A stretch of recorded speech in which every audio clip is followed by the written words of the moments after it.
welcome to WKIM. Hope all is well in your world. We're very excited. We've got two very interesting guests with us tonight. Our first guest is going to be Dr. Faye E. Coleman, who is the founder and CEO of FEC Coaching Enterprises. And at 8 o'clock, our next guest is going to be Elon, who is part of a upcoming concert, but he is considered the sax man. And Elon Troutman has been playing the saxophone for a long time, and he does it very well and has an upcoming festival happening in October. So we'll see him at the 8 o'clock hour. But in the meantime, we're very excited to have Dr. Coleman with us, she's been a trusted business advisor and certified executive coach with over 3 decades of experience in executive and transition coaching, leadership development, diversity and inclusion training, and organizational change management. An internationally recognized trainer and thought leader, Faye has a solid track record of managing large scale leadership training, technical assistance, and capacity development projects. She's a serial entrepreneur and she started her first award winning company, Westover Consultants, in the mid 80s, and it led to become a multi-million-dollar enterprise and one of the most highly regarded professional services firms of its size in the DC metropolitan area. While at WCI, Faye worked with a variety of private and public sector agencies throughout the United States, Africa, the Caribbean, and Europe, designing client specific, culturally relevant initiatives and training programs that met the complex and diverse needs of the rapidly changing marketplace. After selling WCI in 2015, Faye formed her current coaching organization, Consulting Practices, FEC Coaching Enterprises, and her current clients benefit from her considerable business savvy, honed honed over her 30 plus years as a successful business executive. She is the recipient of numerous prestigious awards and recognition and is also a frequent speaker at domestic and global conferences, seminars, and symposiums.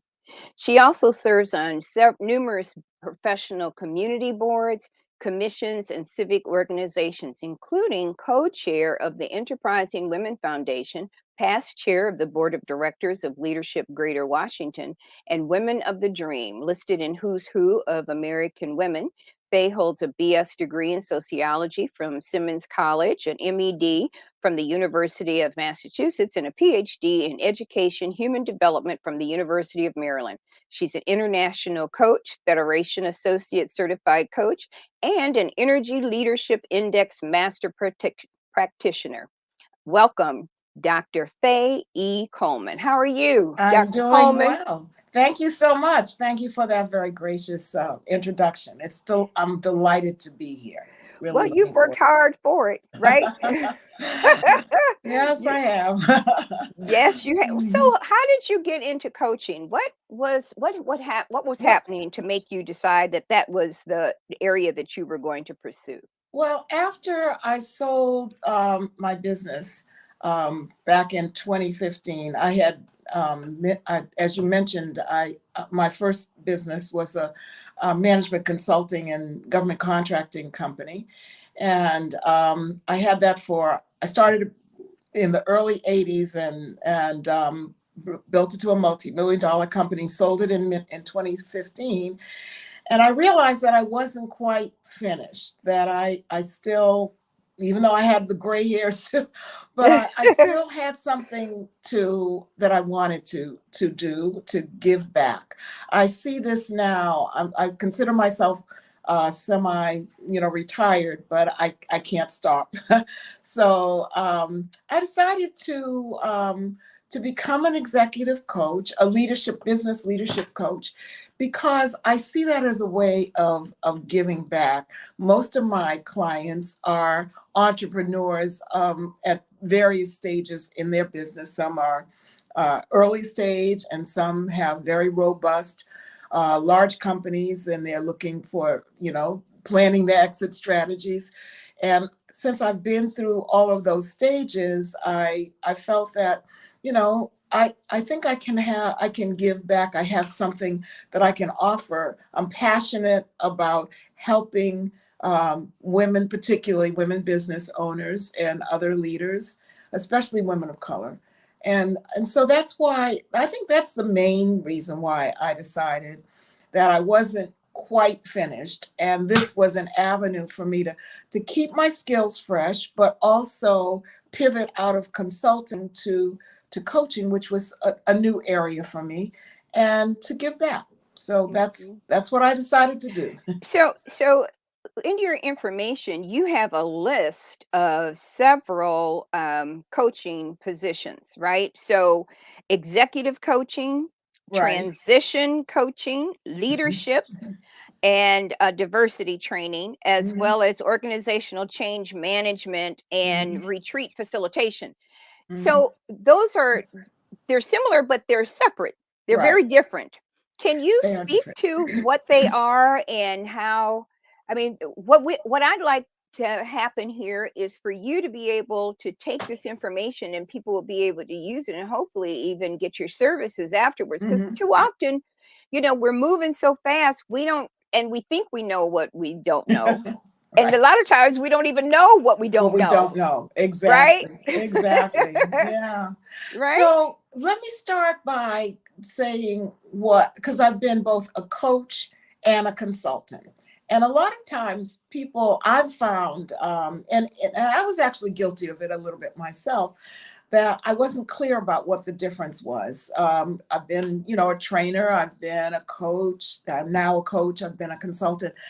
But so what became clear to me as I embarked on my coaching journey is that unlike consultants, coaches are not the quote unquote expert who's brought in to an organization to or by an individual to kind of, tell them what they need to do to solve their problem or to give them the answers, but rather coaches help their clients by inspiring them, by empowering them, and championing them in ways that allow them, the client, not the coach, the client, to break through, to really get a better understanding of what may be standing in their way from the success that they seek, and to come up with strategies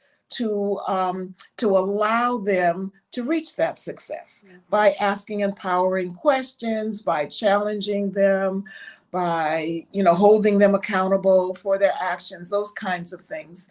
And this was a new experience for me, and I have found that I really, really do enjoy it. And it amplifies what I have done for my 30 plus years in the consulting world.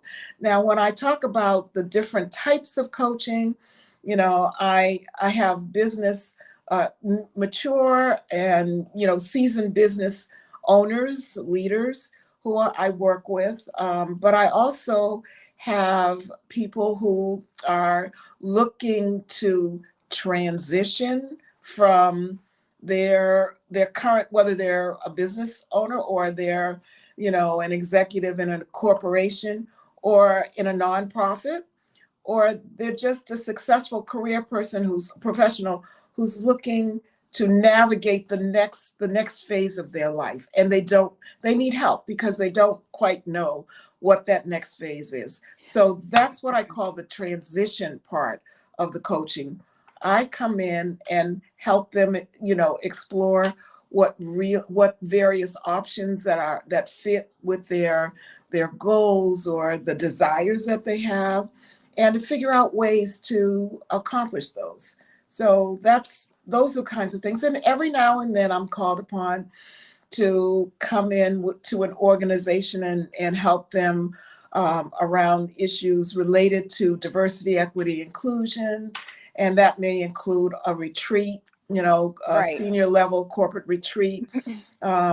if there's a particular issue around diversity or microaggressions, those kinds of things.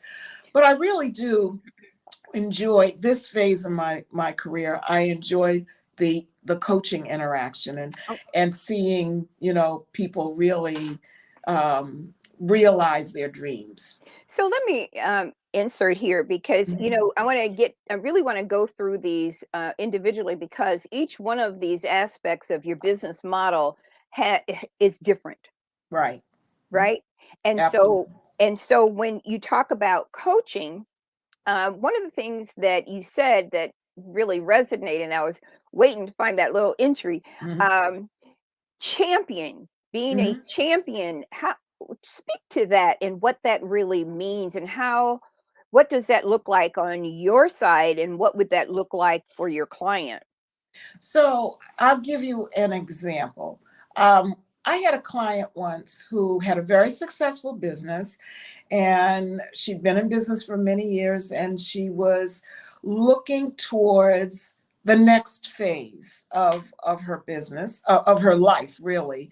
Her goal was to, at some point, sell her business and, move on. But she wasn't really clear about what what that next phase would be.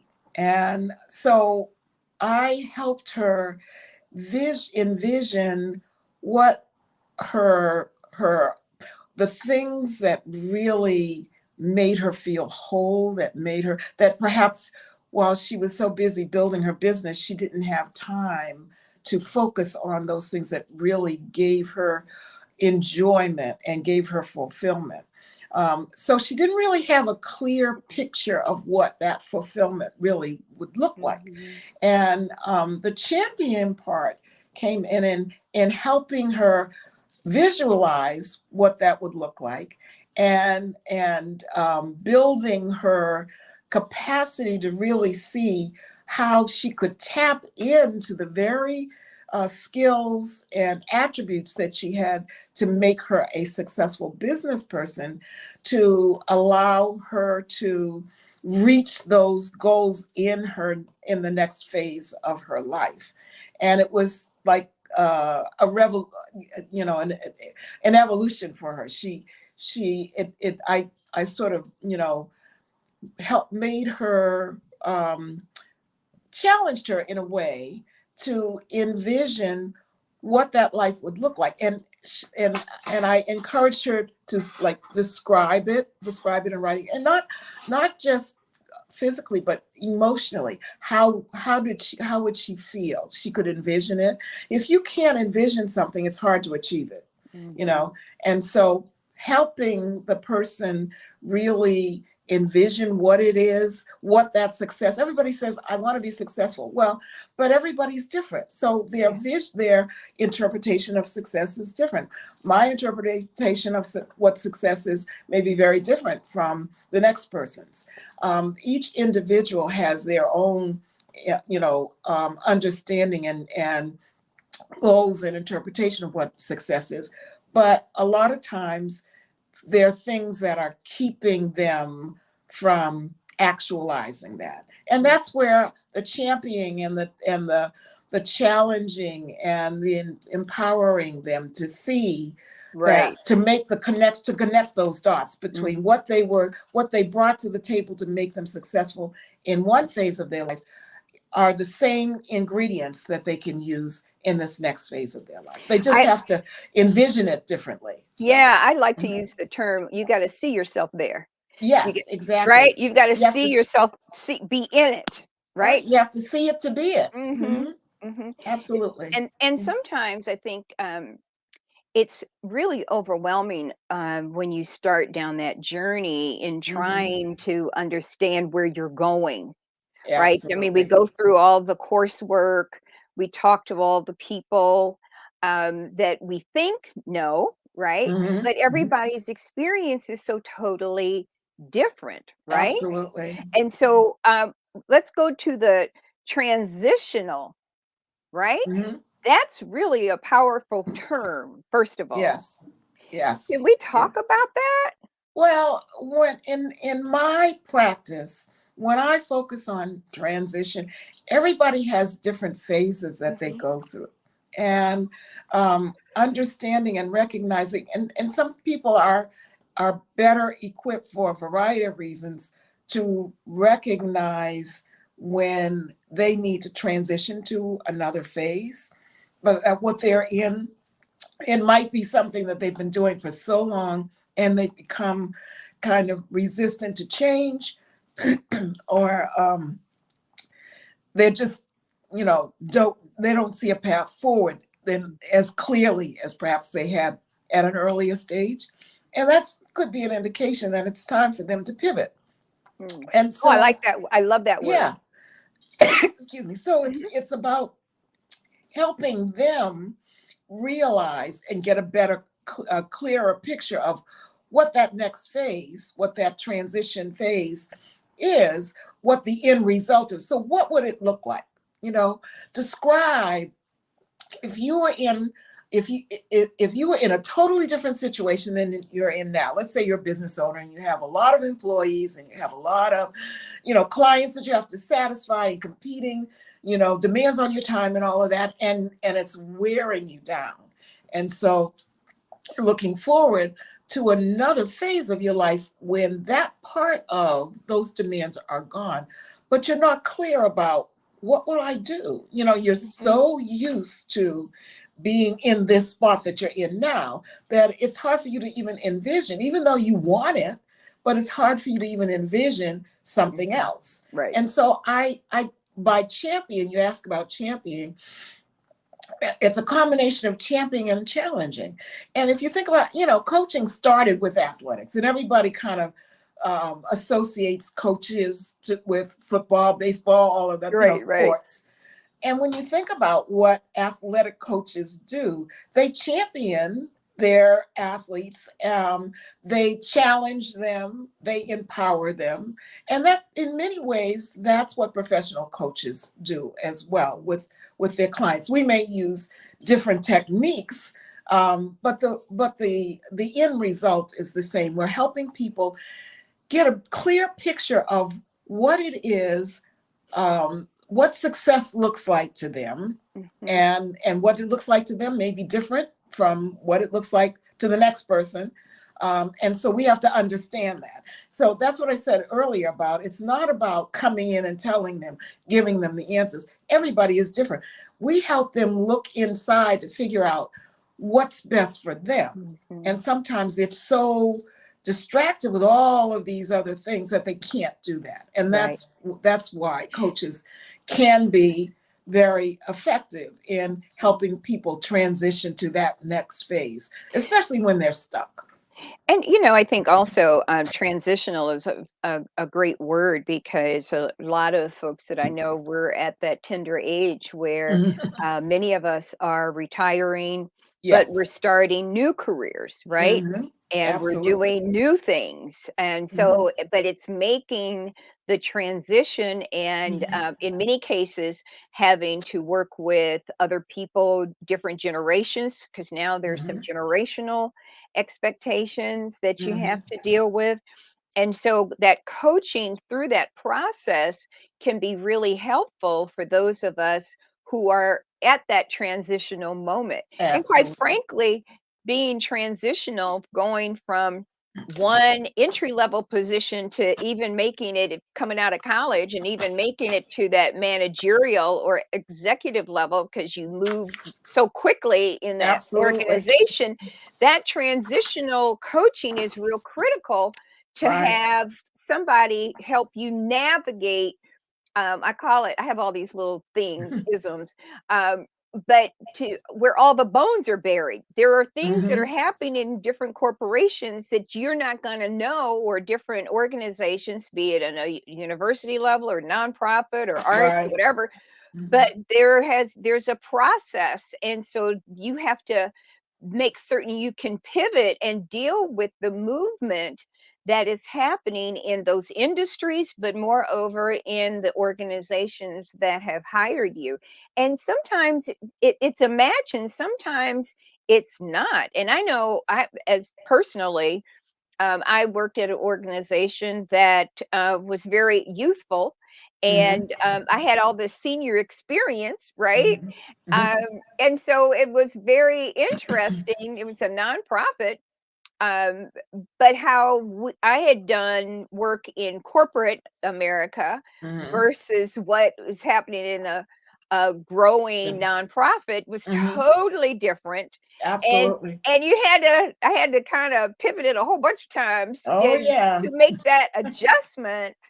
How Mhm. do how do you prepare your clients for that transitional experience? What I do is I first start by helping them figure out what their purpose is, you know. So you may have a general idea of what you'd like to do in whatever this next phase of your life is. And I have to tell you, most people that my clients that I've experienced, most of the time, it's not so much that they have an idea of what they want to do in that time frame, but what they don't want to do. You know, I don't Mhm. want to.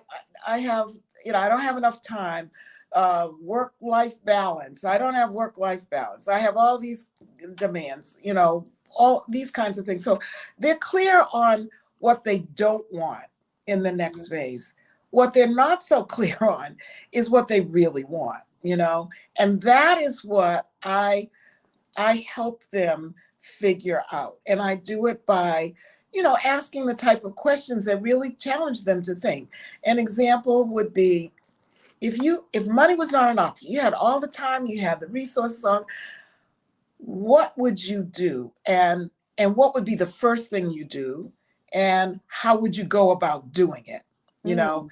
And people that typically their response is, well, that's a good question. I never stopped to think about that before.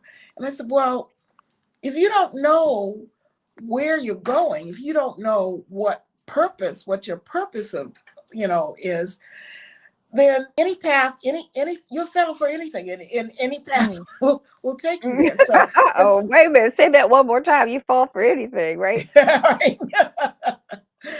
Yeah, any path will take you there. And Right. it's easy to get sidetracked. And Mhm. before you know it, you're down a road that you had no intention of going down, but you hadn't really taken the time to be clear in the first place about why am I doing this? What is it that resonates with me about doing this? You know what you don't want. I don't want this. I want to have, and I want to have more time. I want whatever, whatever it is. Everybody's different, but, more often than not, I find people are clearer about what they don't want. But when I start challenging to think about, describe, okay, it just envision that you are living your best life.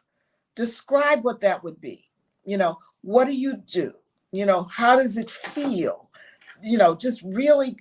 And they say, oh, Mhm. I've never thought about that. Right. Nobody ever asked me about that before. That's a good question. Maybe I should think about that. And I Mm. say, well, that could be a good starting point for Right. you. That's right. Yeah. And So. so when we look at now how to deal with this whole business of leadership and diversity, how do you work that through? In this is a very sensitive time, Mhm. and people are really trying to figure out how best to navigate this time in business where people are not playing anymore. Mhm. And it is the requirement for understanding for corporations to Mhm. deal with their employees and from a diversity standpoint Mhm. is really critical. And leadership is now on the top of everybody's list, looking at what does what does that leader look like, and how Mhm. does that leader impact or destroy the their their staff through movements that are not respectful or in tune with what the industry is requiring. Absolutely. And, that's why, in my mind, and based on my experience, it's most important to start at the top, because if there's not that buy-in, especially in large organizations, corporations, for-profit corporations, or even large nonprofit Yeah. organizations, Yeah. national or international, um, it's easy for them to think that, oh, well, we do this, Mhm. we have Or we've diverse, always done this. We've yeah, always we've done it like always this. done it.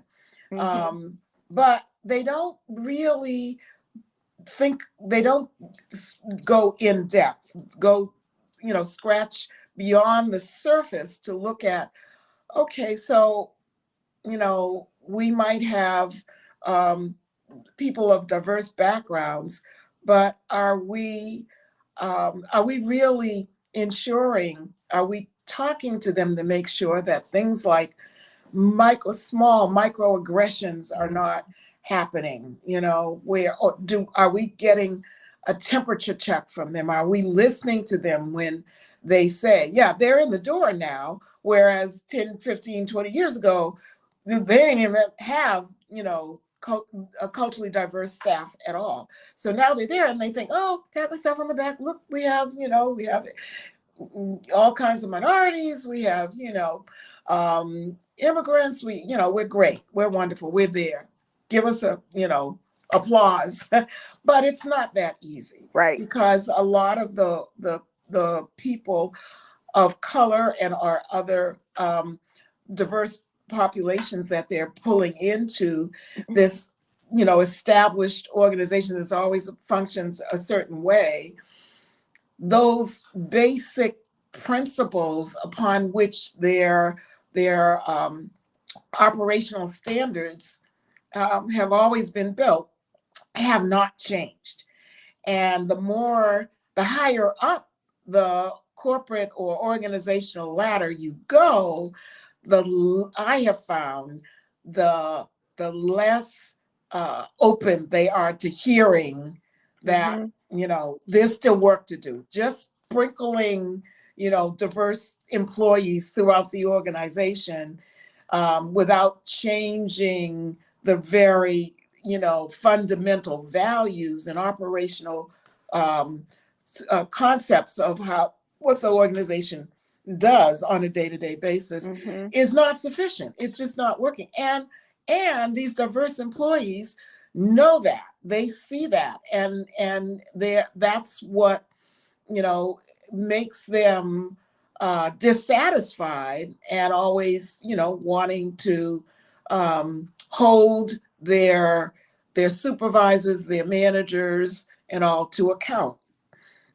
So, having, let's say, having people of color sprinkled throughout the organization, but not really getting to know who these people are on an individual level, and calling, James, Bob, because they're both African American and about the same size, and they think nothing of it.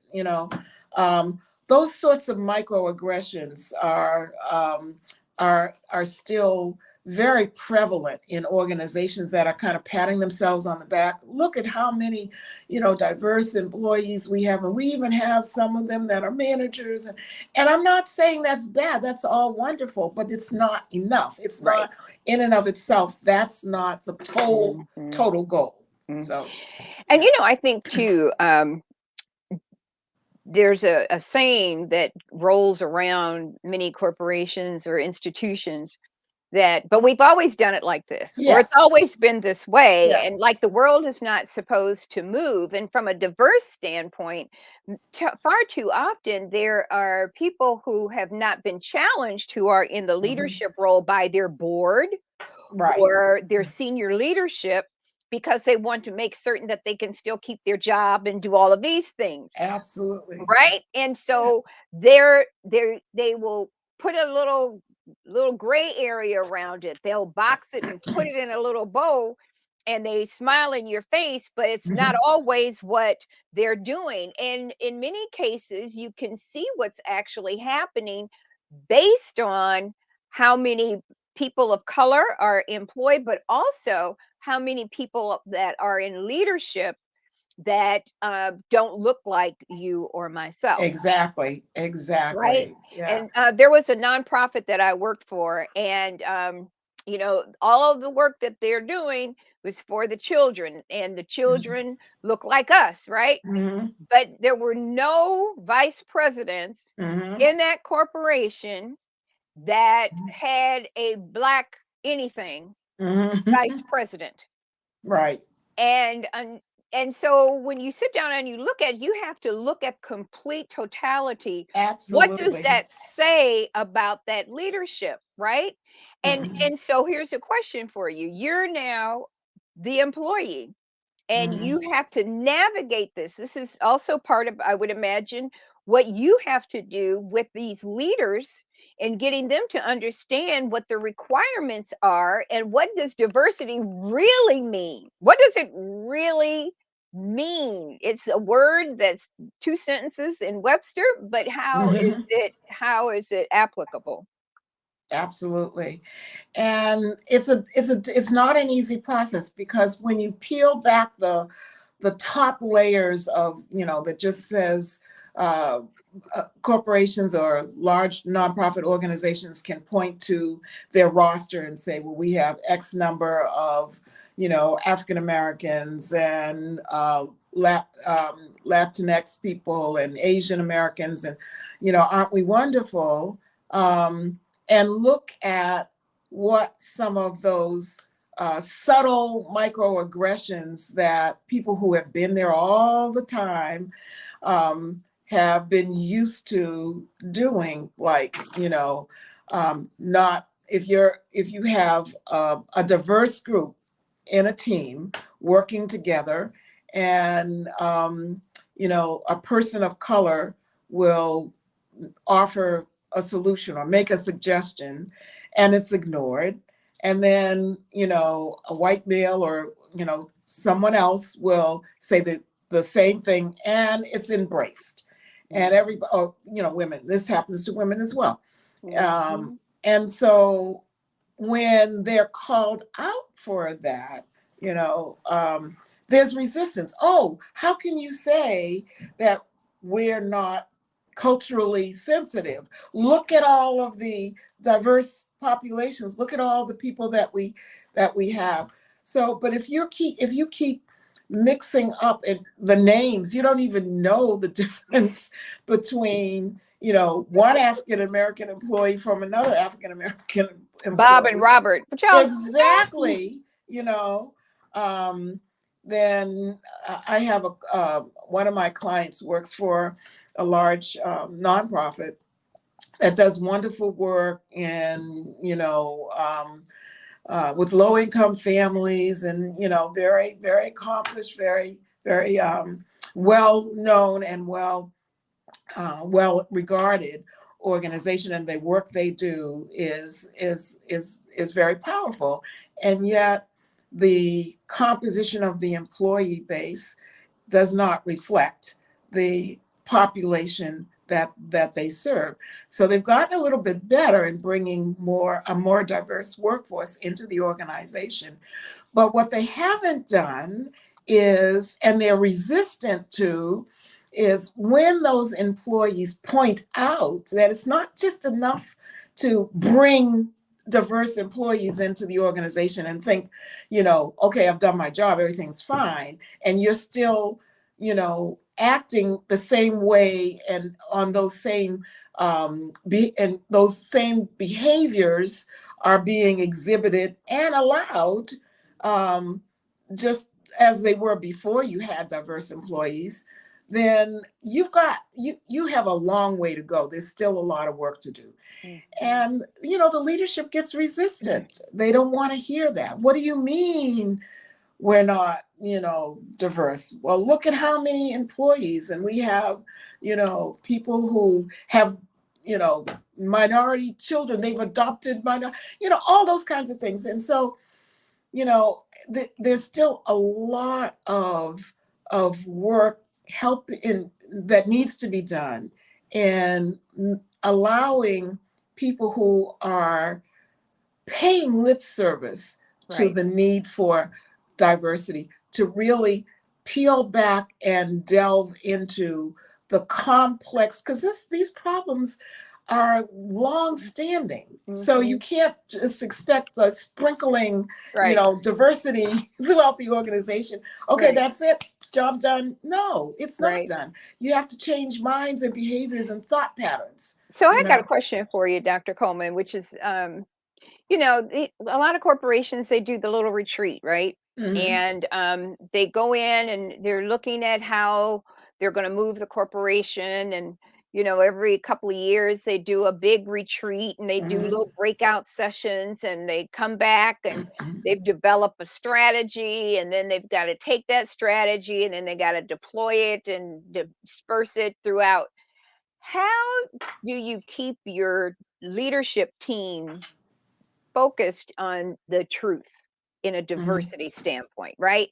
Where there are some people who will not accept that there's a problem, Right, right. who will not, I don't care what you say, how much money you put in front of them, they're not going to accept that challenge.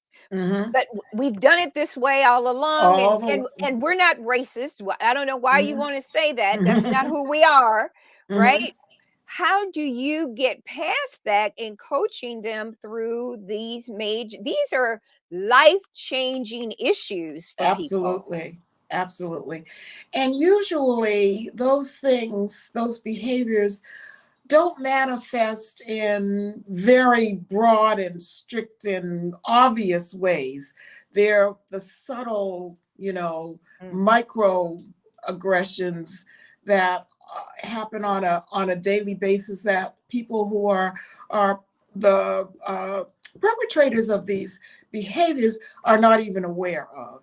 And so it really requires their understanding what diversity really is. It's much more than just bringing in people of color or promoting people to levels of higher levels of responsibility than have ever had before, and then saying our job is done. mhm, No, it's the culture of the organization. You have to infuse the entire culture of the mm, organizational culture with an embrace of an appreciation for diversity and change.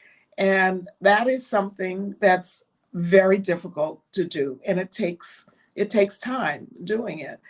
It takes a willingness on the part of the leadership of the organization to understand that the job is not done until the culture, the organizational culture has made this shift and really is walking the walk and not just talking the talk. mhm.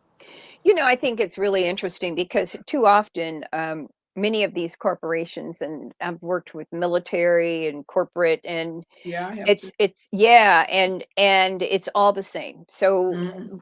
if somebody who's in the leadership role has their direction, they're clear what the direction is for the organization. And too often, too many of these leaders are not willing to assume the responsibility for this type of change Right. because the company's been doing it for 50 years, for Hmm. 40 years. Why do we need to make this an effort where we must do this or we must have certain? How does an employee who's going through the process fairly new to an organization that can see it, and you talk about microaggressions, you can see it, but how do you go into an organization and try to help with that change for these employees who could be your clients? Right. Well, the first thing that I tell my clients who are in situations like that in organizations is to find other like-minded people who at all levels, the higher level the better, but at all levels, because it's got to be a coordinated effort on the part of a significant number of people in order to really get the message across that just paying lip service is not enough, and giving it examples. Um, one of the clients that I have, the organization she's working in, they're dealing with some of these same Mhm. problems. A group of them have come together and formed um, a task force Mm. on diversity and inclusion. I think they call it the Equity Inclusion Task Force. Oh, great. And they got the buy-in of the second level leadership in the organization, and they got they they were allowed they got permission to take about 3 months. They're still doing their regular jobs, but they're so committed to this that, look, we'll, after hours, weekends, whatever it takes, because this is important to us. Right. Right. We want to stay with this organization, but we want it needs to change, and Mhm. we think it can change. And so we'll take the action item, we'll do it. And they were able to convince the leadership to give them, a specific amount of time to gather some data, and that in companion and along with some strategies, some specific strategies. So it's not just a matter of, the leadership feeling like they're being attacked, because the task force is saying, no, we're going to really do this, some research, interviews and all, focus groups, and come back with some specific Mm. strategies that Mhm. will, examples of what those strategies are designed to do, and how those strategies can make a difference in moving the needle forward. The other thing that they're trying to do is make sure that they connect the dots between what having a more um, totally inclusive and equitable workforce in all organizational workforce in all areas, not just by sprinkling people here and there, how that can affect their bottom line, Yes. positively affect their bottom line, and Mhm. especially for corporate organizations, but even for nonprofit organizations that rely a lot on donorship, and fundraising for people who are supportive of the cause that they are championing, and want to give, and they rely a lot on those donors. So even though they're not making a profit, their focus isn't on the bottom line profit every quarter. It's, they have to understand that donor their reservoir of donors is Mhm. changing and being impacted by all the Mhm. things that are going on in the world today, whether it's, Black Lives Matter, whether it's LGBTQ rights, whether it's, you know, um, um, birth control, or abortion, all of these things that Right. are very dominant in the public discourse now, in the public square now. Yes. It's um, huge. and people really are looking. The thing that's different, I think, now, between what's going on now in this whole area of diversity, equity, inclusion, from, say, the 60s civil rights era, was that now people are better able to understand how their ability to be authentic in embracing equity inclusion Mm. can impact their it's their bottom line, being their ability to broaden their customer base, Mhm. especially as the population becomes more diverse, and um, So, all of those kinds of things are what this particular task force is doing. And I think it's an excellent strategy because they're not just challenging, the leadership Right. to, you got to do something, you got to do something. They're making them aware that what they think they have already done and the job is done. Look at all these people we have now we didn't have before, and some of them are managers and all.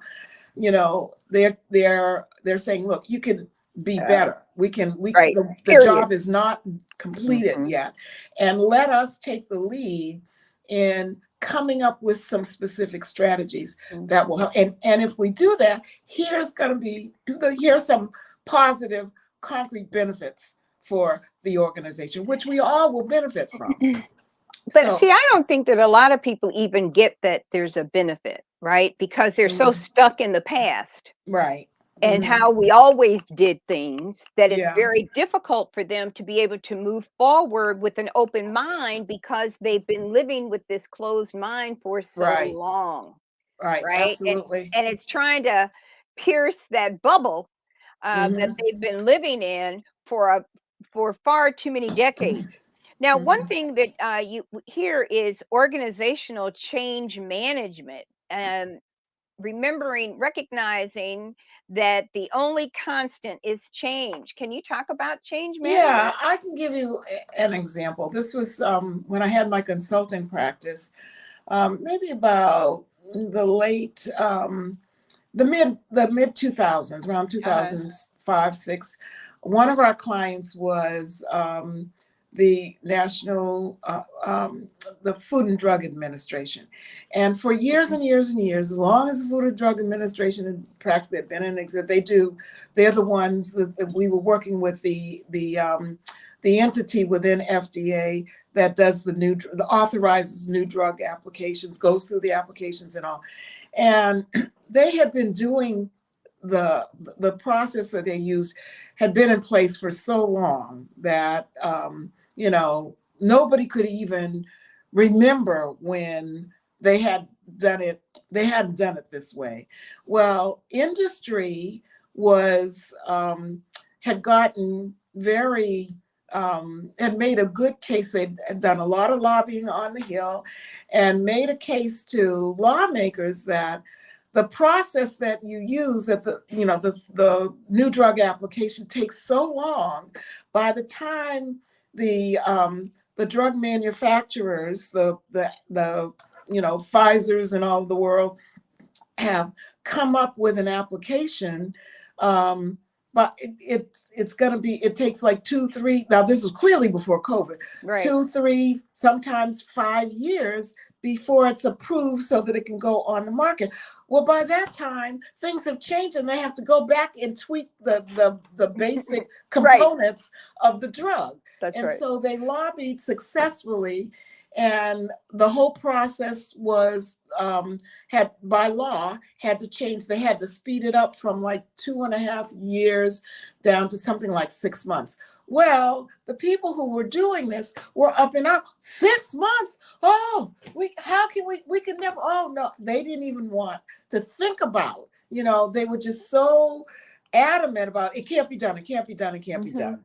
Hmm. And so our organization was brought in to do a series of change management workshops with small groups of team members within this new drug application um, component of FDA, to help them see the benefit to them of uh, speeding up the process. It's not just going to be benefiting the drug Company. manufacturers, Right. but it will free your time up to do other things that you haven't been able to do because this process has been so drawn out and And lugubrious. arduous, right. Yes. So once a lot of it was just finding a way to to help them see the value in the change for them, Hmm. and how this change will make life better for them. everybody wants to, their first instinct is to, okay, how's this going to make it better for me? It's Right. just easier to just keep doing the same thing. Right. I know it. We've done it this way all the time. I don't have to change. I don't have to think. I know it by rote. But it's hard. Change is hard sometimes. Right. Because we've always done it this way. Why we got to change Yeah. it now? Right. So what made us enabled us to be successful is by focusing on how this change will benefit you in concrete ways. Then we started getting buy-in. Then they said, "Oh, okay, well, I never thought about it that way. But now that you mention it, yeah, it would be good."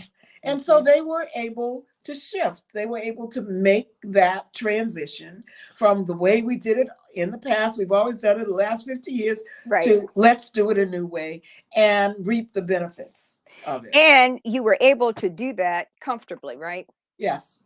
Oh, it took time. Yeah. It didn't happen overnight, that's for sure. But I think this was a 5-year contract. So over the course of a number of years, but there were incremental progress. And at the end of it, we had almost total buy-in. I love it. These are the people who were actually doing the work. These But they weren't were the people. committed. They were Yes, committed. they were committed because they knew, well, it's going to fall on me. And once they saw that it was going to make life easier for them, what's the downside? There's nothing but an upside. So, but a lot of times change is not presented to people from the vantage point of how this will benefit you. It's presented, well, we have to shift. We can't do the way we've always done it. And that automatically, the instinctive reaction is, oh no, that's going to be more work. I have to figure out doing no, I don't want to do that. No. And so resistance, immediate resistance. That's the first, that's the default reaction. Anytime somebody proposes a new way, a new, strategy, a new method. Oh, Change no. is difficult. It Change is is. difficult. Change is when we look at change and what it consists of, not only is it all the work, quote unquote, that has to be done to affect systems changing, right? But it's also the emotion and the psychological piece that goes with it. Absolutely. When you're trying to bring different levels of people who are at different stages of their career to a place where they're going to have to actually make the change occur. Exactly. Yeah. And that's why when they come to understand that this change is going to be beneficial to you as well as the organization and to our customers, then you take the resistance away from them. What would have been resistance then becomes buy-in. And it's all about the buy-in. If you don't have the buy-in from the individuals who actually have to make this new way of doing things happen, then it's not going to work. It's And difficult. and Yeah. so our strategy was always, anytime we've worked with an organization around change and change management, is always about what strategy, what tactic can we use to get that buy-in and reinforce the buy-in. So the last item that you had on here, and I'm sure that you have other things that you're doing as well, but let's talk about what does a retreat. And a lot of corporations are doing retreats or hosting retreats for their organizations, but there are a lot of organizations, particularly small and mid-sized, that are not doing retreats. They're not getting involved, and it takes too much away from their day-to-day operations. Can you just speak to that and Yeah, how you I mean, what facilitate? the benefit of doing, sometimes you just have to break away from the normal routine. And if it means, doing it after hours or on a weekend, to separate yourself even for a minute from the environment, that the day-to-day 9 to 5 or whatever environment, so that you can bring a different perspective. It's Mhm. very hard to think creatively or to think about innovation when you're bogged down with the daily routine. Mhm. Um, and you know, one of the things that is good about doing retreats is it's a good tool for being strategic, well, coming up with a strategy, with a strategic plan that Mhm. can be a blueprint for no organization wants to stay where they are. No matter how resistant they may be to change, I think you'd be hard pressed to find a corporate or nonprofit executive that would say, "We just want to stay where we are. We don't want to grow. We don't want to expand our impact, our reach." No, they all want to grow. They want to innovate. They want to Mhm. they want to increase their sphere of influence. The way they do that is they have to think about a strategy, over a period of time, whether it's a year, um, 3 years. Typically, we advise our clients to either do a 1 year, or if it's multi-year, no more than 3 years, because things do change, circumstances change. So suppose, in an organization had done a big strategic planning retreat in, let's say, November of 2019. Okay. And they came up with a 3-year plan. And this is our strategy. These are our goals. These are the action items they signed. And then 6 months later, Right. COVID hits, Yes. and Yeah. shut down everything.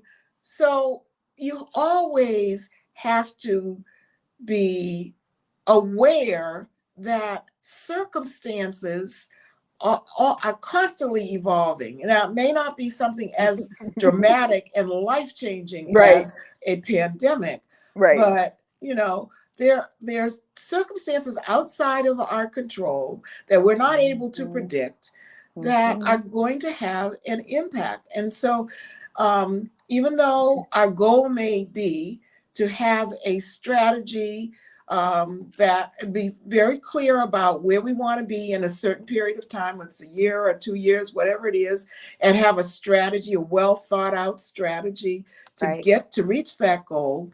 You've got to also be mindful and take into account in your strategizing how you will pivot if Right. and when some unanticipated forces materialize that throw a monkey wrench into All right. your strategy. Yeah. So, and you, all those points are real critical. And thank you so much. We are already at the end of the hour. Oh It's wow. amazing. Yeah, it's like Time goes by. it does when you're having fun and you're learning a lot. Right.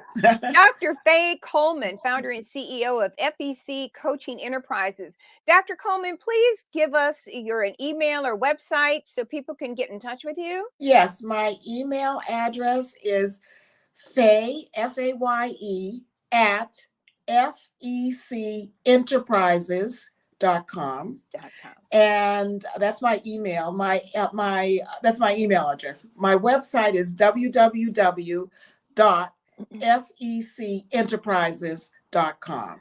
All right. Yes, Dr. Coleman, we're going to call you back another time, but I would thank you be. so much. This It was would. wonderful. Thank you so much. It would be my pleasure. I've enjoyed every minute of it. Thank you All right. so much. I Thank appreciate you, it.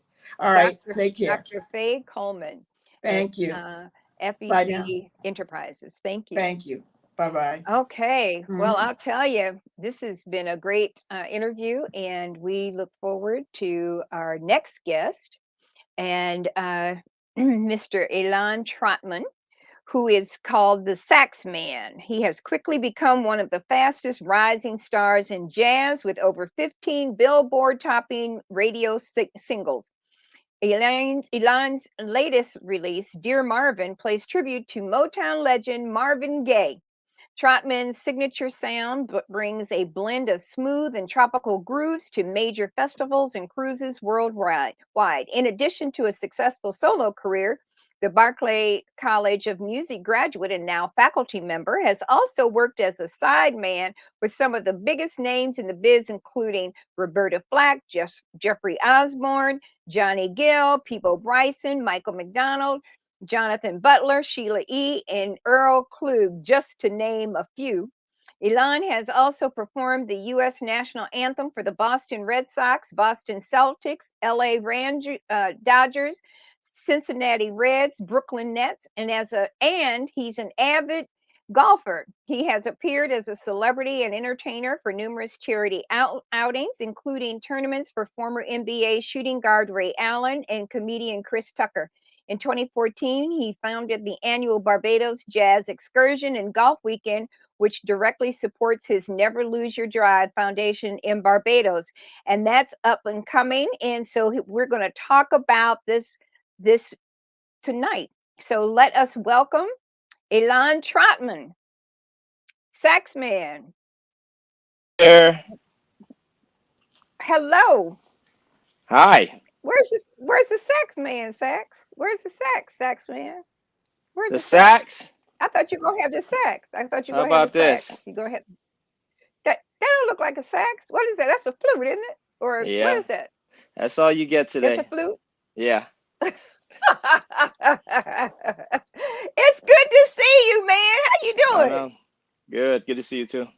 Yeah. So talk to us about this Barbados activity. You're doing some real crazy stuff. I'm loving it. And you got Martha's Vineyard coming up. What's going on, man? Yeah. Well, I was born and raised in Barbados, so it's still my home away from home. And some of my family's still there, my dad, my sisters. So I love to go back there every year and take some friends down there with me and celebrate music, celebrate life. We have a charity that's near and dear to my heart. I should also acknowledge that the government of Barbados was very instrumental in helping me to attend Berklee College of Music in Hmm. Boston back in 1998. I received a full scholarship from the Ministry of Education. Oh, that's wonderful.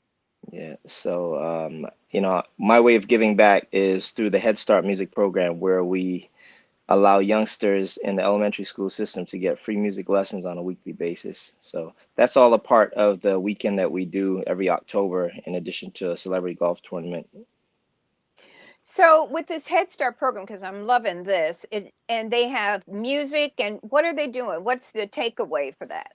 It's an instrumental music program, so band instruments at a beginner level: trumpet, saxophone, flute, clarinet, and percussion.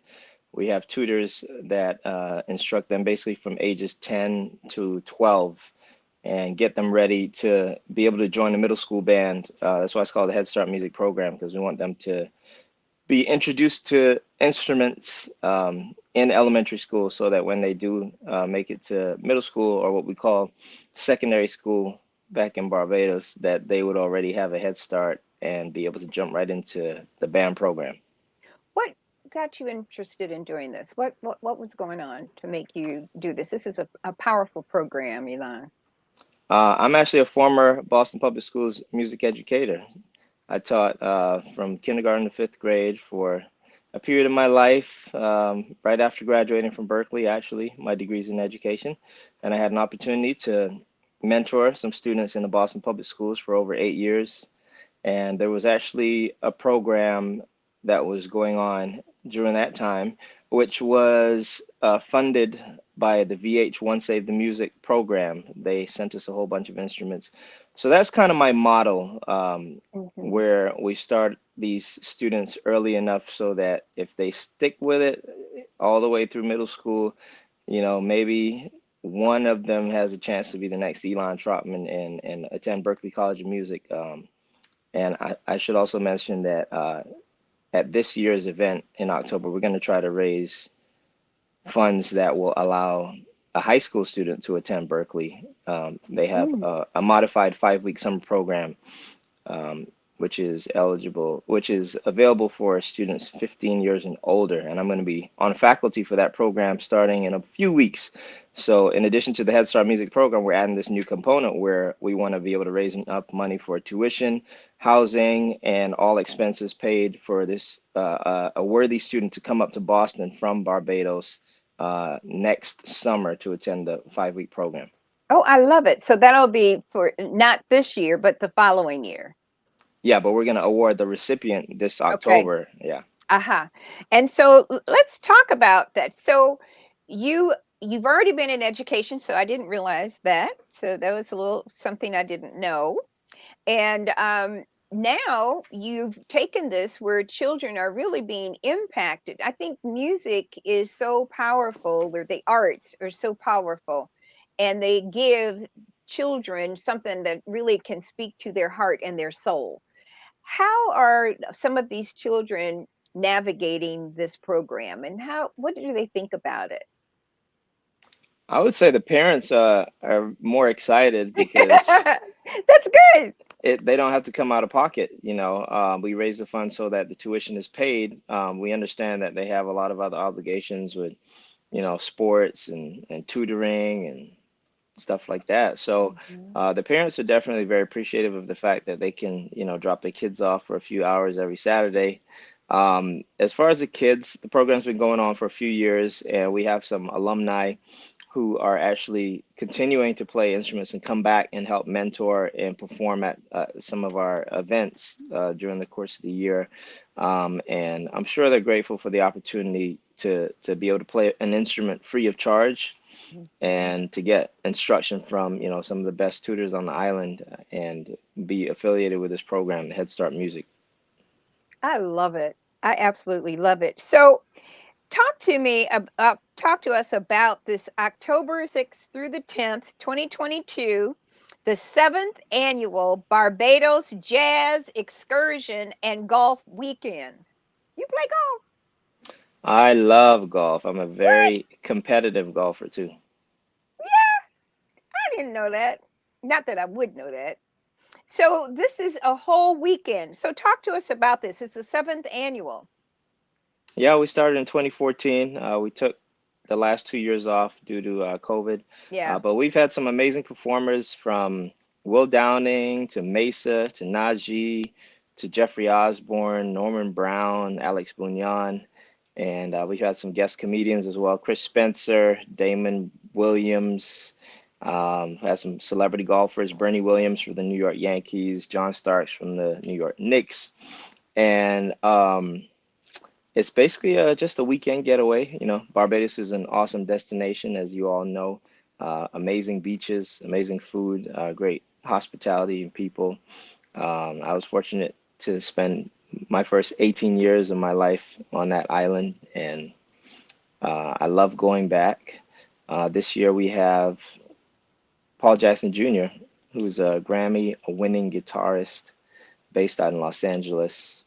I did not know this, but he actually played the guitar part on the record Thriller, on Michael Jackson's Thriller. What? Really? Yeah, I didn't know that until I was looking at his bio the other day. Um, so yeah, he toured with Whitney Houston. He was on the Tonight Show with Jay Leno for many years, and also Jeff Bradshaw, a very talented trombonist from the Philadelphia area.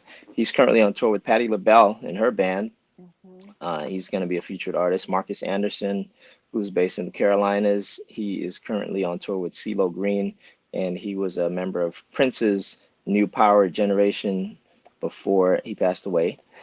So we have an awesome lineup, and it's an opportunity for music lovers, golf lovers, and just travelers to get away for a weekend. It's a holiday weekend, and come down to Barbados, stay at a beautiful beachfront resort, and enjoy nightly entertainment, enjoy after parties, island excursions. They're optional, but if you want to explore the island, learn how to make a rum punch, there's a cocktail making tour, and you get to explore some of the rum distilleries.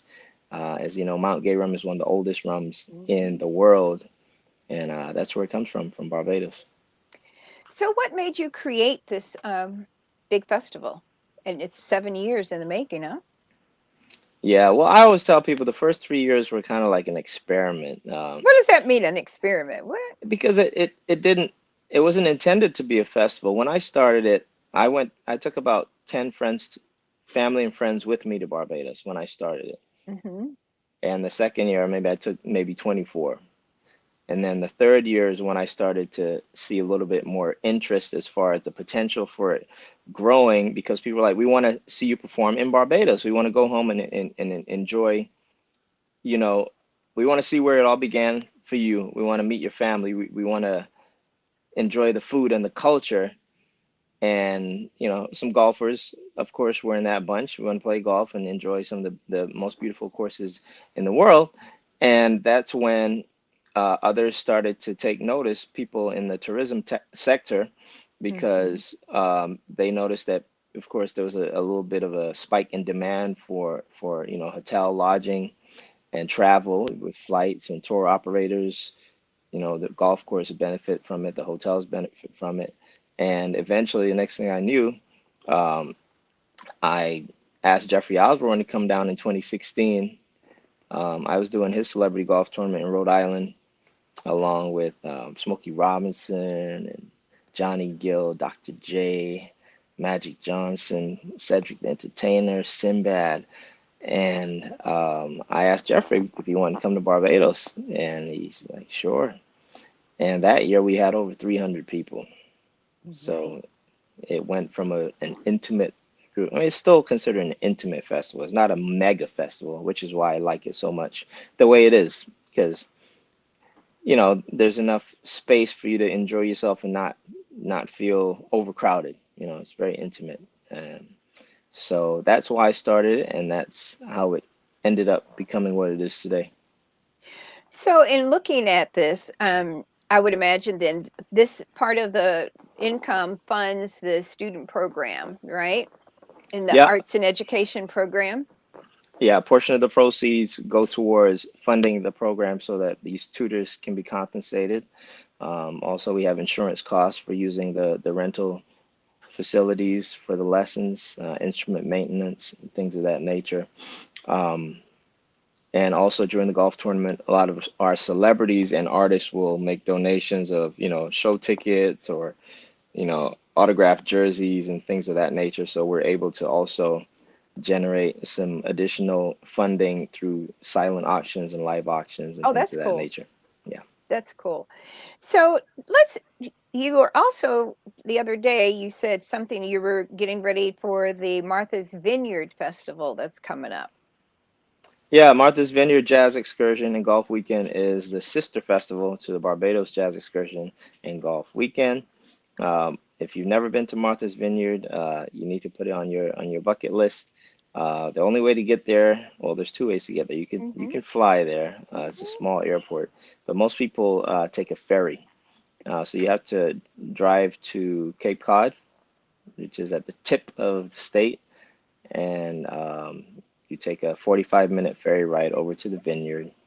Um, Make sure it's you book rooms, housing uh, early, a year in right? advance. Yeah, it's crazy. It's very tough to find lodging over there, but we design it so that day trippers are welcome. So the last ferry leaves around 9:30 p.m. every night. Hmm. So we try to do an early show, allowing people to get back to the mainland if they need to. But that's even smaller. That's a very intimate group that I take over there, and the golf course that we're playing at is my all-time favorite. It's called FarmNet Golf Club. I've played maybe three or four holes behind President Obama on 3 occasions. It seems like every time we play, we run into him because he's always there in June, and then I usually go back in August. And I've seen him playing with Larry Fitzgerald from the Arizona Cardinals. I've seen him play with Ray Allen from the Boston Red from the Celtics, and who else? Alonzo Mourning from the Miami Heat.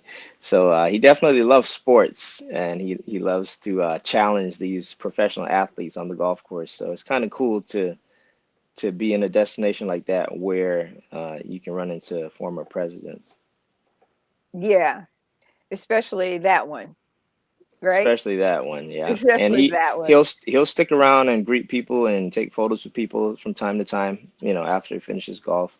Okay. So it's a very laid back environment, very safe. Most people sleep with their doors open. There's no crime. It's just if you go to Martha's Vineyard, it's very family oriented, and you're going there to just get away for a little bit. But it's so peaceful and serene. I definitely recommend it to anyone who hasn't experienced it as yet. Hmm. So now, what are the dates for the Martha's Vineyard Jazz? Next weekend, actually, June 24th, I'll be performing two shows, 7 p.m., 9 p.m. And on next Saturday, June 25th, we'll Okay. be doing a small golf outing at FarmNet Golf Club. Hmm.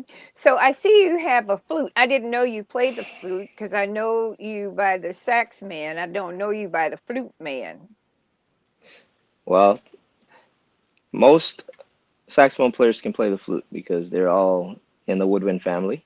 Uh-huh. So the fingering is very similar, as well as the clarinet and other wind instruments. So usually, if I don't have a chance to warm up my sax, or if I don't feel like putting it together for these types of interviews, I I don't know just why pull. you didn't do that. I don't know. I don't know why you wouldn't have your saxophone so you could play a little something. That don't even make sense to me. Don't worry, you'll enjoy the flute. I'll even let you request a song. How's that? I still want the sax. Where is it? I don't even know. Yes, you do. Don't even I try it. So play the I flute just and then go get the sax.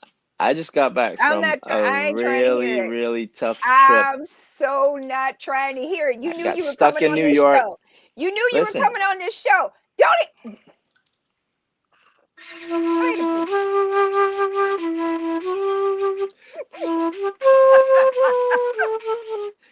Put you to sleep. Um, so anyway, I'm not gonna shut up. I know that's what you're trying to do. we're Don't gonna know. do. I'm gonna give you a little bit of.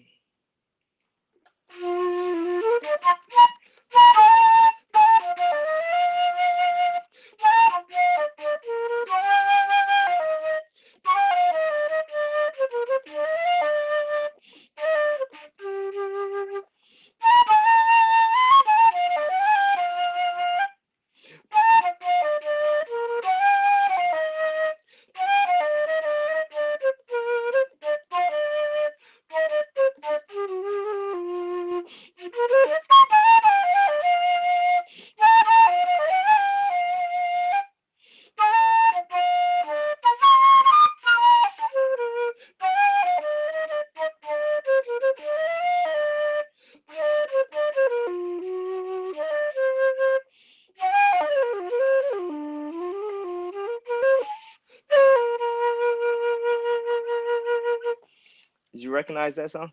No. What It is was it? "Mercy, Mercy Me" by Marvin Gaye. Mercy, mercy me. I it Whoa, oh was it mercy, mercy me. All things ain't what they used to be. No, no. Where did all the blue skies go? Poison is the wind that blows from the north and south and east. come on, why you stop? I used to play the saxophone, says Catania. So I actually one of my three shows this weekend is in Columbia, South Carolina, and I'm doing a Marvin Gaye tribute show. Oh, I love it. Um, yeah, I recorded a full album in honor of Marvin. Was released on his 80th birthday, April 2nd, 2019. And sometimes I'll do an entire show just dedicated to Marvin's music, and I'll do 8 to 10 of my favorite Marvin tunes. Why So that what's this love, this passion about Marvin? What's this? Because you're doing so much with him. What is that? What's that? um honestly, I think it was just a phase as a composer and as an artist where you put out a lot of original music. You're trying to find your own sound, and you're you know figuring out where you're gonna exist in the music Mhm. industry as a recording artist. And at that point in time, I just thought it would be a good idea to mix it up and do a tribute album. I had previously been performing Got to Give It Up in my show, and mostly like as a closer, I would end my show with Got to Give It Up, and it would always get an awesome response. And I think that song is kind of what inspired me to dig a little deeper into Marvin's catalog. Mhm. And I've barely scratched the surface. I mean, he's got so many classics, which are timeless. I just picked 10 of my favorites for Dear Marvin, so I might have to do a Dear Marvin part two. But the cool thing about that album, like I said, it was released on what would have been his 80th birthday. You know, we know he died tragically um, Mhm. at the hands of his father, and the Mhm. day after his birthday. But I had an opportunity to go out to Los Angeles on his 80th birthday and attend the stamp ceremony. The United States Postal Service, they unveiled a stamp in his honor, and I got to meet the artist who did the painting. I got to hang out with Marvin's former wife, Janice Gay, and her kids, and they actually wrote some liner notes for the album because Jan has some New England ties, especially Martha's Vineyard. Mhm. So, it's a strong connection with Marvin's music and his legacy. And I really, once I had their blessing, I went all in, man. I went out and got some vintage, 70s outfits and try to let my beard grow out a little bit. I had the beanie, Mhm. and I really tried to embody, Marvin's spirit as I was playing these songs through my saxophone. Even when I was recording the songs in the studio, I had the lyrics in front of me because I wanted to be true to his music. I didn't want to just fake it and, play my interpretation of each song and the lyrics, but I wanted to sing the lyrics through my instrument. So I made sure I played it exactly how he sang it. It took me a while. We had great producers on the album. Some of the members of the Boston Symphony Orchestra played some strings and violin on there. And in my opinion, is definitely my favorite project to date that I've released, Dear Marvin. So that's really powerful that you actually were looking at the words as you were playing it, and so that's like a transformational kind of experience or something that you're really feeling those words. It's not just the notes and the meaning of those words and sentences and what the story, because all of his songs were stories. The lyrics are so powerful, and you look at the lyrics to Mercy, Mercy Me, and he's talking about, pollution and police brutality and, social injustice, stuff that's still happening in our communities today. Marvin was almost prophetic in a way. That's actually the term that Barry Gordy used to describe Marvin's gift. He said it was prophetic as far as his lyrics. And I wanted to really honor that and capture that in Mhm. my playing because I play an instrument that I don't sing.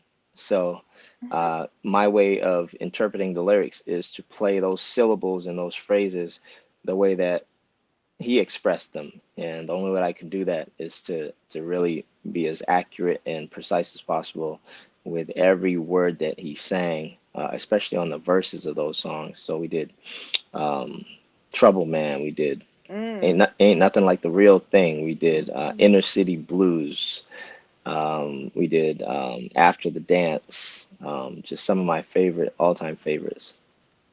So I think what's really interesting here is that you have really changed how you're playing the music in essence, because you're really not just looking at the bars and the notes on the music sheet. You're living the word through your music, the lyrics, Definitely. Yeah. right? So how did you come to that? What was going on that you took this to a whole nother level than just looking at the notes on a sheet? I think the producer really held me accountable. His name is Charles Haynes. He's also a Berkeley alum and amazing drummer. I don't know who he's on tour with right now. He's always somewhere touring. I know he plays with Queen Latifah. He toured with Lady Gaga. Um, So he was the producer and drummer, and he,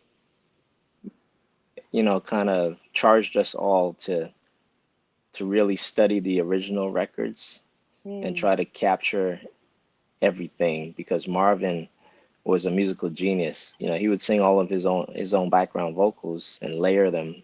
There's Oh, like I didn't layers know of that. sounds. Yeah, yeah.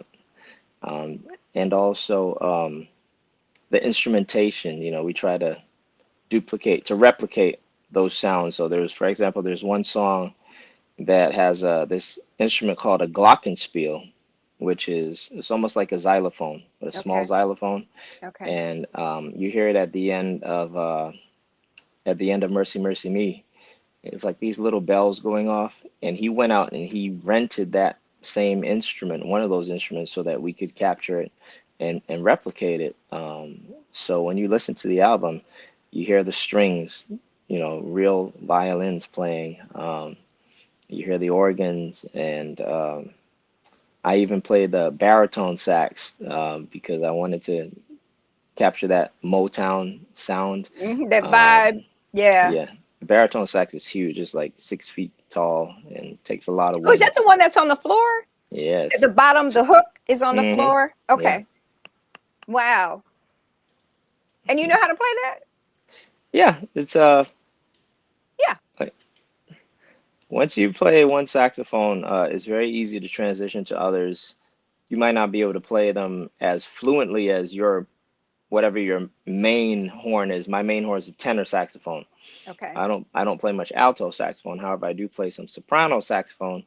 So when you hear alto, soprano, tenor, you think of chorus, right? Or a choir. Yes. It's it, right. So the soprano would be the highest pitch, Yes. and the bass or baritone would be the lowest pitch.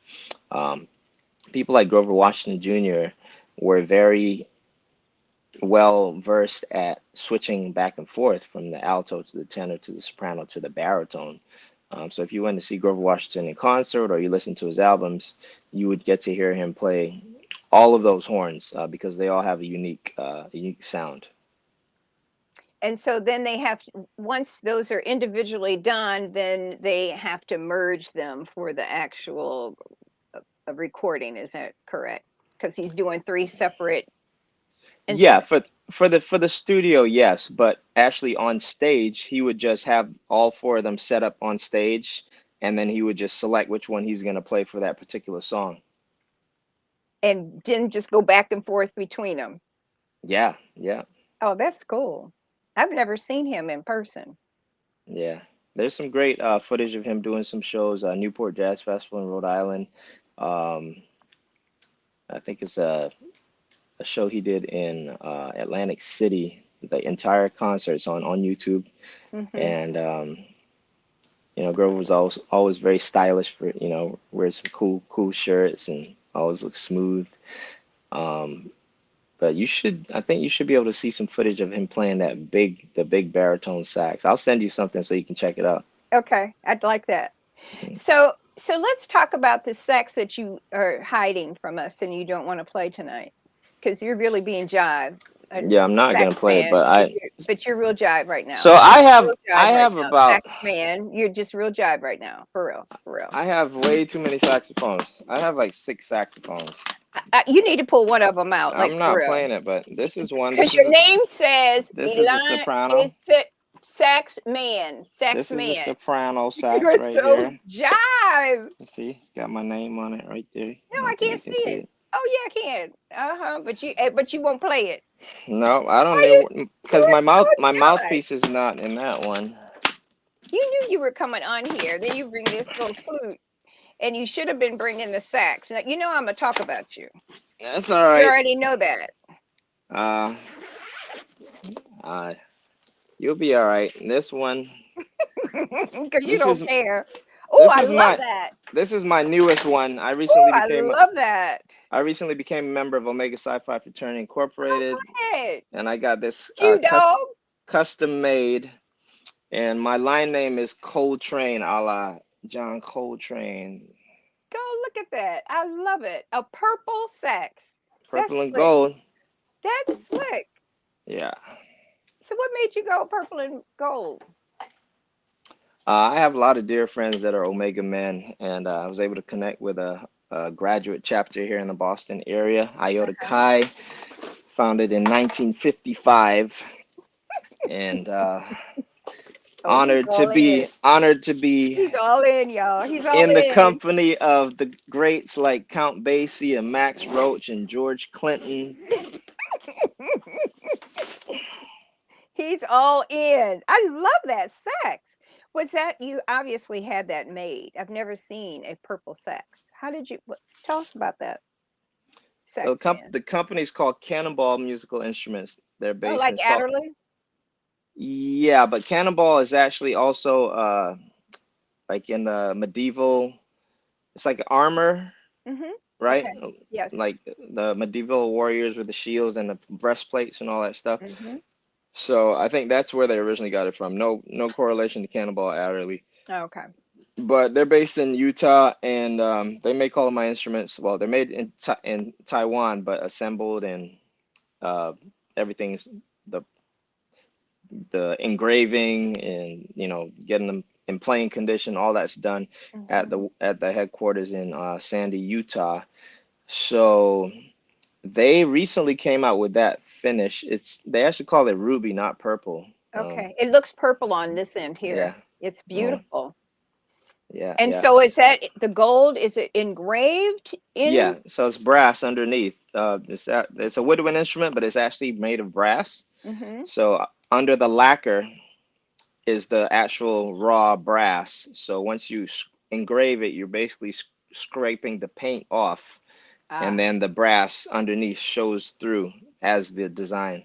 Mm-hmm. Yeah. Is this different than the saxophone that you normally use? How is it different, or is there a difference other than that it's The only purple? difference is, yeah, the only difference is the lacquer. Okay. I mean, there's different things you can do to customize it, like the pearls or the stones. I think those are tiger eye stones on that one.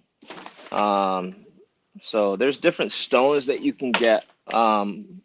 But other than that, yeah, they're pretty much. I think these are tiger eye stones. Let's see. What does that mean? Tiger eye stones. Are those things that Just are a those little yellow things? Yeah, those are pearls or stones. They're made out of like marble. Mm-hmm. Yeah, you can't really see the Beautiful. intricacy of it, but yeah, Wow. yeah, yeah. So what is connecting the bow part? So there's another piece. Yeah, right down in there, the Yeah. bottom. This like this connects. What is that little It thing? almost looks like a pipe, like a Yeah, drain. Yeah, so it's three pieces. It's the bell, the body, and then this piece connects the two together. I love it. Yeah, It's beautiful. but that's all hand engraved. It's like very intricate. So what? When you watch them do it, they stencil it first, so they sketch it on like when you get a tattoo. Hmm. They stencil it on, sketch it on, and then they take this almost looks like one of those tools you use to get your cuticles done when you get a pedicure, and Hmm. they just follow the stencil, the outline, and just it's very you have to be very precise and have very surgical like hands to do it because I've seen them Hmm. do it a few times. So this is all out in the Midwest. Where did you say? Yeah, Sandy, Utah, and I want to thank Cannonball Music for donating over 40 instruments to the Head Start Music Program. Mm. So Yeah, these are the same people who actually are creating your instruments. that is correct. Yeah, they make Mhm. saxophones, flutes, clarinets, and trumpets. So they donated some instruments to help me start that program. Oh, that's wonderful. So, And the all of the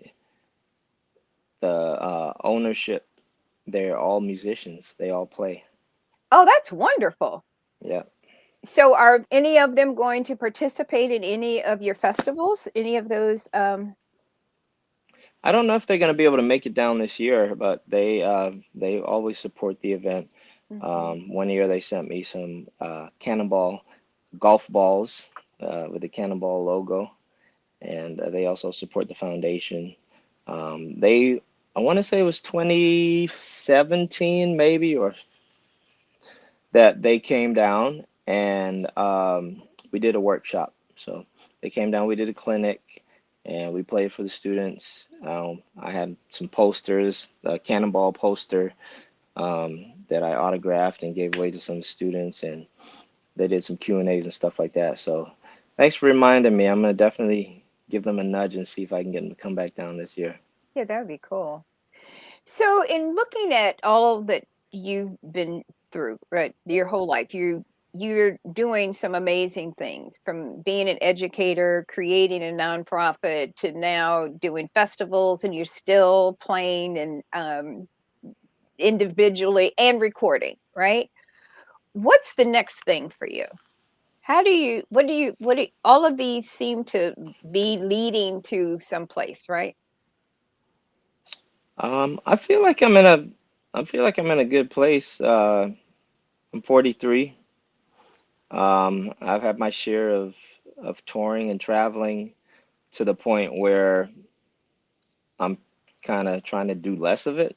This last trip was horrible. I had like Mm, 2 delays and a cancellation. I had to do it overnight in New York. The lines were crazy. So the pandemic really kind of took a lot out of me as far as my hustle, because I'm an independent artist. I don't have a booking agent. So I have to go out and book these gigs on my own. I'm making phone calls, emailing people, trying to get them to consider me to put me on their lineup for, the following year or whatever. And I'm going up against, Grammy Award winning saxophonists like, Gerald Albright, Dave Koz, Boney James, Kirk Whalum. Um, and, there's so many great saxophone players out there. A lot of times I get no's a lot, but from time to time I'll get a yes, and those are the shows that I'll do. Um, but I'm focusing all of my energy right now on getting some full-time status at Berkeley. I'm part-time. I just finished my first year. Doing some summer classes, teaching at the 5-week program, which I mentioned. mhm, So I'll be able to experience that and kind of gauge, how I can incorporate that scholarship opportunity into the foundation, and also obviously the Barbados Jazz Excursion and Golf Weekend, and the Martha's Vineyard Jazz Excursion and Golf Weekend are two things that I can say that they're uniquely mine and directly connected to my brand, mhm. and there's definitely potential for growth. So we're hoping for a good year because coming back off of a 2-year hiatus. So if we can get a good year this year, I think that'll set us up to build on that for 2023. Mhm. All right, and I know a lot of people are talking about, when is all this COVID business going to be over, right? It's like, and everything is come full stop, right? And right, full stop on so many levels because it's impacting every Yeah, industry. I mean, we this were stuff is. talking about that today, and we're not out of the woods yet. Thankfully, people have been vaccinated, and that's helped in preventing death and serious illness. But I mean, people are still contracting this virus. There's a lot of mass gatherings, cookouts and festivals, outdoor festivals. Even the cruises have started back sailing, and there's been outbreaks. And on top of that, you got this craziness with these gas prices. Flights are ridiculous. I Mhm. mean, I just booked a flight to Los Angeles for July 3rd to do a show, and it was $1,200. What? A From flight that's Boston? you, yeah, a flight that's usually $600 or $700. It's almost doubled. So, I feel I'm almost sad in a way because, it's tough for everyone. Mhm. So we just got to be optimistic. Hopefully, brighter days are ahead, and that's the name of my upcoming album, Brighter I Days love Ahead. it. I love it. I love it. And so is this your own composition? Yeah, 10 original songs that I wrote during the pandemic, Ah, recorded them remotely right here in my studio. I had musicians play from as far as out in Los Angeles and Las Vegas. They sent me their parts, put it all together. So we're going to be releasing the second single in September and hopefully releasing the album this fall. okay. So is it somewhere handy where we can at least hear like a couple of chords? Not on me, no. You The are so first, jive. So you well, gonna tell me about something? What?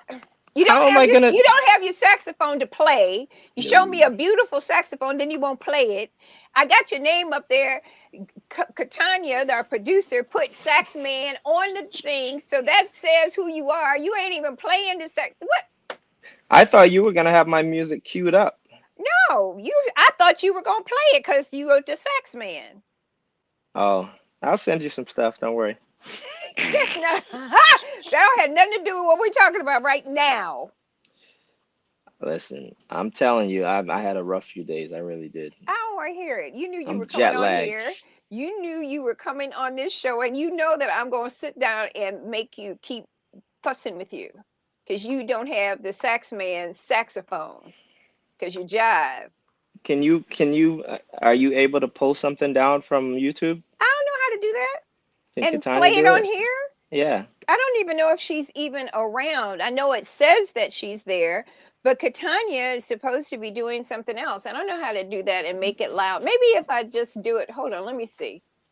You just, Lord have mercy, come on the show and you don't have the stuff that you need to do to play. I just knew you were going to have, you were going to have your music so I could look at the thing. Um, I don't know how to do anything, but I'm gonna just, I Are don't you know if I, on can you YouTube? hear it? I'm on YouTube. I don't know if you can hear it though. Not as yet. No. Wait, Yeah.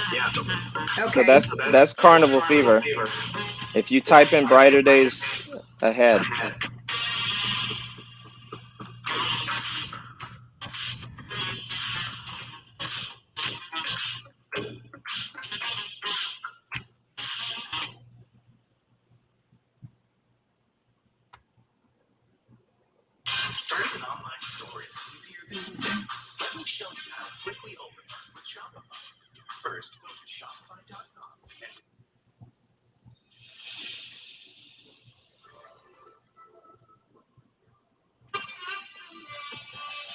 Can you hear it?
what do you think?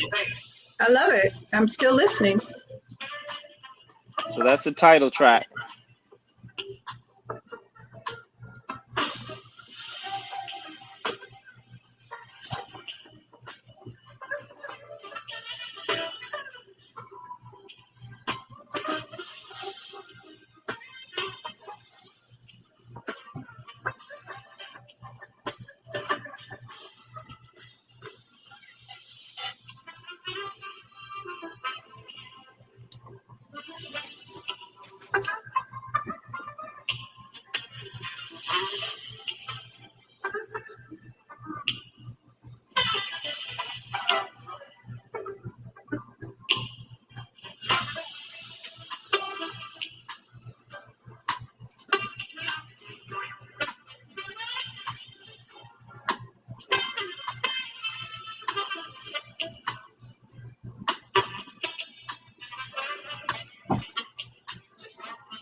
And so, to explain our cashback match.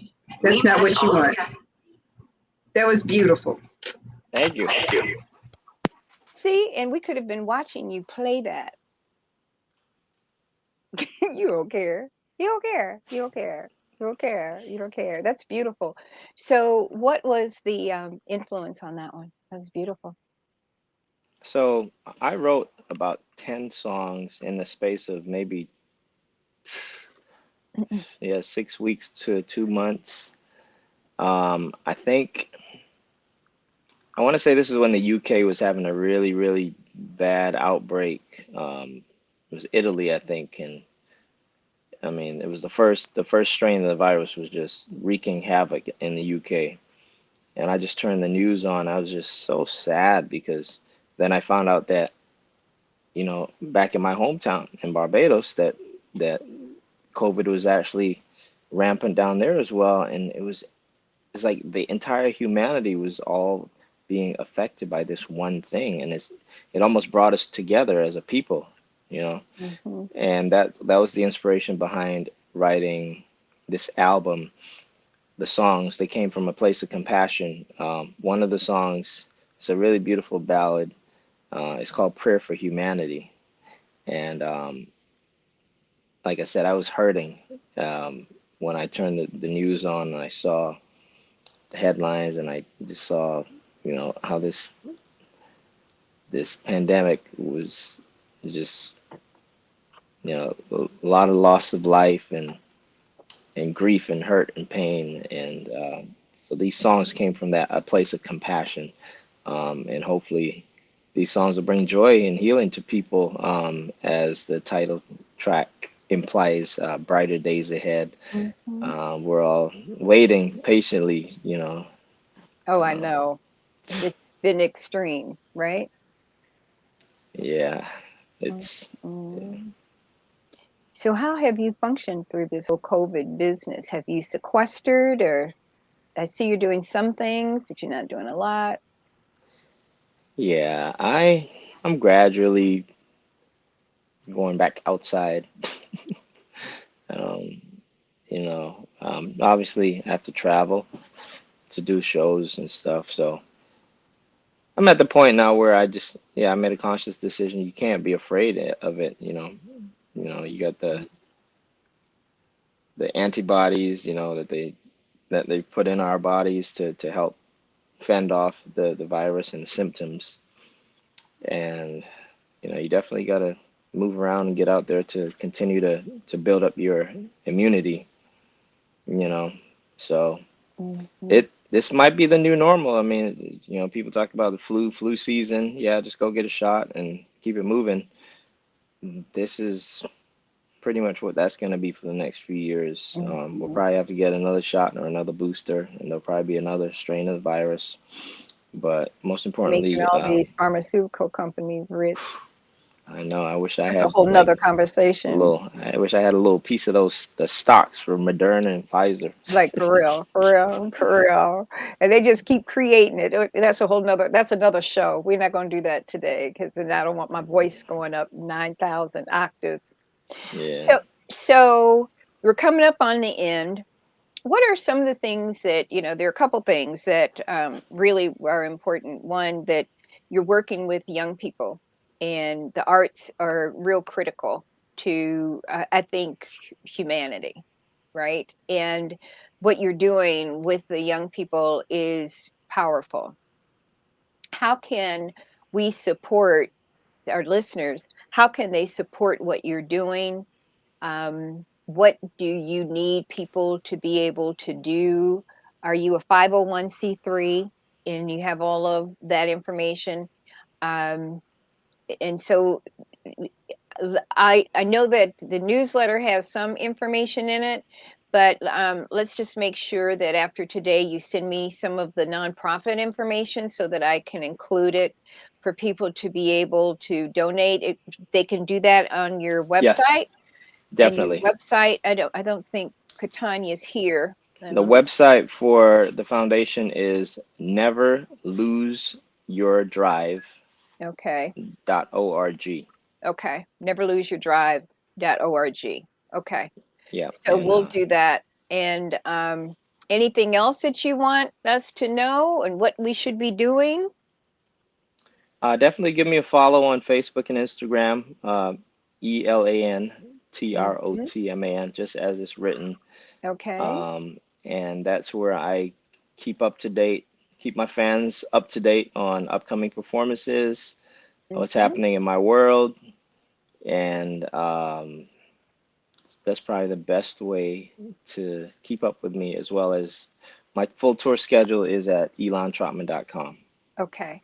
Very good. Well, we're honored to have had you with us tonight, and I'm looking forward to all of the good stuff that you're doing. I don't know if I'm gonna make any of the stuff maybe more later into the fall versus hitting it up at the vineyard. But how do people get tickets for that? And you can do that at the elontrotman.com. Yep, you can go to elontrotman.com it'll direct you to the Martha's Vineyard Jazz Excursion page. That website is mvjazzexcursion.com. M is in Okay. Martha's, V is in Vineyard, jazzexcursion.com. .com. Elon Troutman, thank you so much for joining us. It's been a pleasure. Your music is beautiful as always. Congratulations on the work that you're doing with the young people, and congratulations for all that you're doing to help not only communities but their children. I'm loving the kids program that you're doing. I think that's so powerful. And so people can donate, I guess, money, but also I don't know about instruments as well Sure. for Boston. Okay. Yeah, So we can do all that through elontrotman.com, sure. right? Yes. Thank you. Wishing you all the best. Appreciate Thanks. you Thanks. taking your time, even though you didn't play the saxophone. All right. All right. Another great show. Thank you all so much for tuning in. We appreciate it. I hope you enjoyed our guests. It was educational. and entertaining. So we'll see you next week, Tuesday, and we have yet another great show coming up. Thank you. I'm Marsha Juice for WKIM Media Network, and we hope to see you next week. Make certain you tell your friends and sign up for our newsletter. And please subscribe to our YouTube channel, WKIM Media Network with Marsha Juice. Thank you. Good night.